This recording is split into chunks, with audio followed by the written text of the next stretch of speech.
Hey, hello. This is Jack Tubbs from the J Team at Realty One in Surprise, Arizona, wishing you happy Indigenous People Day here in the United States of America. Hey, it is Monday, and once again, I've got some fantastic news to share with you.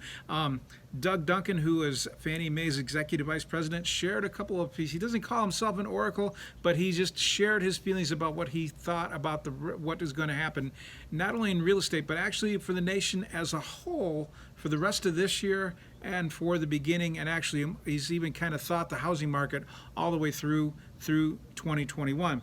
And the first thing that he says is that, even though we're mired in a recession, where we have the COVID-19 going on,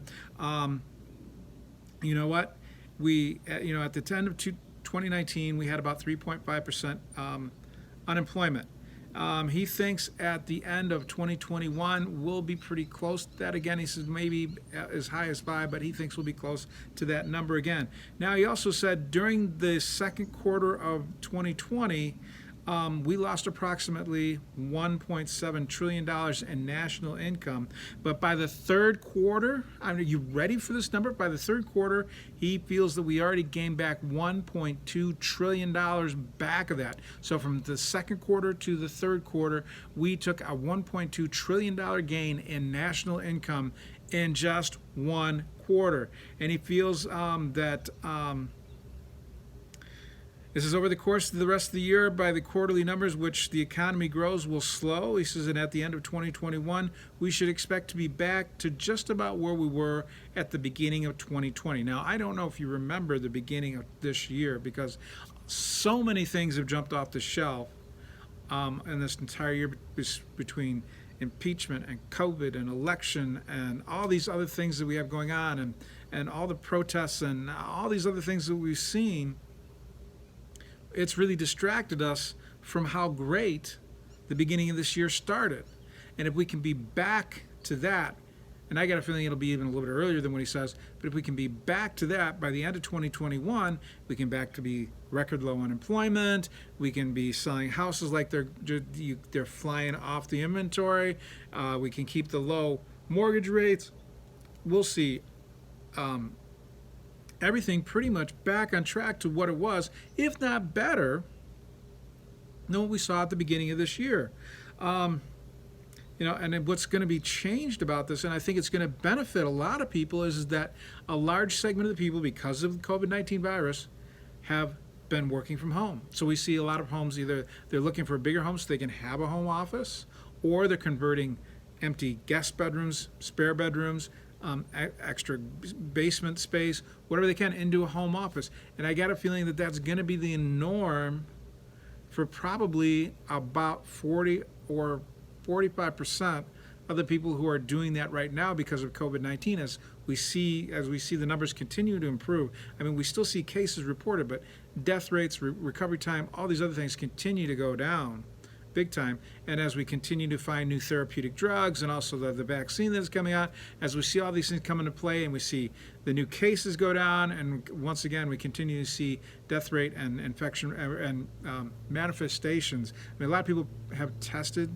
for COVID-19, but they are asymptomatic, and we see that more and more as time goes on. And from what I can understand, and I don't take this as gospel, but it sounds as if the virus itself is beginning to burn itself out. And I think we'll see more and more of that as it goes on, because it's not mutating the way that they kind of feared that it would. If it had been mutating as often as they thought it would, or if it is, actually, from what I understand, if I'm reading everything correctly, that it hasn't mutated at all. What I understand is that if it holds that certain rate, it's going to burn out. Or we're going to see people who are tested positive, but the impact to their health, if it shows any at all, will be very, very low. Doesn't mean that it's going to go away completely. I don't think we'll see a total eradication or even close to eradication until we find the vaccine we see the vaccine kick in and start making antibodies and really arrest the infection rate. But things will start making a change to what we used to call normal. I don't know if we'll ever go back there again, but with all the economic indicators we have, look at the stock market today. It's going crazy. We'll just continue to see these things kind of play in. And even during the middle of an election and the selection of a Supreme Court justice and all these other wild and crazy things that are going on that are really shaking up the year 2020, we still see the American economy continuing to move forward. Not as in a greater rate as we did, but we're regaining the ground that's lost. We almost caught all of it back up, and we'll continue to see it grow. And we even see claims for joblessness go down. There's still there's still people making jobless claims, but we're seeing that number drop little by little. It seems like every month. So if we can continue on this path, believe me, we're going to see a great economy through the end of the year. And then, boy, oh boy, wait till the end of the first quarter of 2021. I think we're all going to be amazed at what the economy is going to be. And we're also seeing people who, like Doug here, Doug Duncan at Fannie Mae, their executive vice president, is feeling the same way. And I've found that seems to be the sentiment of a lot of people who are in the economic sector, that the people that look and make predictions, that that are keeping track of the economy, they're saying the same thing. So I just wanted to share that with you today. I wanted you to be excited about what's ahead. I know that we've got a whole bunch of negative things still coming, because I know we're getting hit with negative political advertising left and right. Depending on how you feel about the Supreme Court, that might be a negative thing. I don't know. But we still have COVID-19 as another consideration. There's still unemployment, but it seems to be dropping. But it really, really, really hasn't affected the real estate sector as broadly, as widely, as hard as everybody predicted. As a matter of fact, especially here in the Valley, we still have a very vibrant real estate market.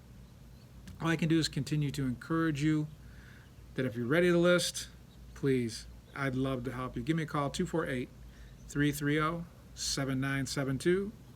That's 248-330-7972. Email me, jack@thejteam.house.